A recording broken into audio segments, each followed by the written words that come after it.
అదే నవ్వుకుంటూ తీసిన ఆ ఫేమ్ తో ఎన్ని రోజులు బతుకుతుంది? ఒక మంచి మనిషి ప్రాణం తీసేసావు నువ్వు, ఎన్ని రోజులు బతుకుతావు? రిగ్రెట్ ఫీలింగ్ ఉండదా నీకు? నువ్వు బతకాలన్నా నీకు అనిపిస్తుందా బతకాలని? ఒక మనిషి నిండు ప్రాణాన్ని తీసేసావు నువ్వు. ఎంత వరకు కరెక్ట్ అది? దీని గురించి ఎవరేం మాట్లాడరండి.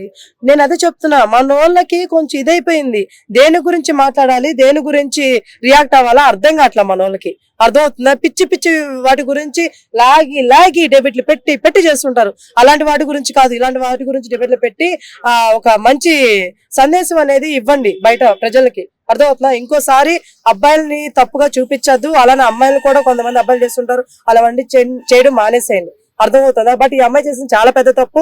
మంచి నేనేమంటా అంటే శిక్ష వేస్తేనే బెటర్ నా ఫీలింగ్. అమ్మాయి కదా అని చెప్పి లైట్ తీసుకోవద్దు, అమ్మాయి కూడా శిక్ష పడాలి. అబ్బాయి ఒకవేళ అలా తప్పు చేస్తే వాడికి ఎంత శిక్ష వేస్తారో అబ్బాయిలకి, వాళ్ళకి ఎట్లా వేస్తారో అలానే అమ్మాయిలు కూడా వేయాలి. వేస్తేనే ఇంకొక అమ్మాయిలు కూడా ఇలా చేయరు. చాలా మోసాలు జరుగుతున్నాయి బయట, ప్రతి ఒక్కరిని నమ్మద్దు. హాయ్ డార్లింగ్ అని, లేకపోతే హాయ్ కన్నా అని చెప్పి హాయ్ అని చెప్పేసి కామెంట్లు మెసేజ్లు పెట్టంగానే మురిసిపోయి అబ్బాయిలు పిచ్చి వేషాలు వేసుకొని వాళ్ళు నమ్మి మీ జీవితాలు నాశనం చేసుకోవద్దు. ఇది కూడా చెప్తున్నాను. ఈ మధ్య ఇట్లా తయారవుతున్నారు చాలా మంది. సో ప్లీజ్, బయట చాలా పెద్ద మోసాలు జరుగుతున్నాయి, చాలా ఇన్సిడెంట్లు జరుగుతున్నాయి. కాబట్టి మీరు అందరూ జాగ్రత్తగా ఉండాలని కోరుకుంటున్నాను. కానీ ఒకటే చెప్తాను, ఎవరో ఏదో వీడియోలు పెట్టారని చెప్పేసి బయటకు వెళ్ళిపోయారని చెప్పేసి మీ ప్రాణాలు బయట తీసుకోవద్దు. అర్థమవుతా? మీరు తప్పు చేయనప్పుడు ఎన్ని వీడియోలు అయినా బయటకు పోనండి. ఈ రోజు మా అయితే 5 రోజులు మాట్లాడుకుంటున్న తర్వాత వదిలేస్తారు. మీరు ప్రాణాలు తీసుకోవద్దు. మీరు తప్పు చేస్తుంటే చేయాలి, అలాంటి పనులు చేయనప్పుడు చేయొద్దు. అంతే. ఓకేనా?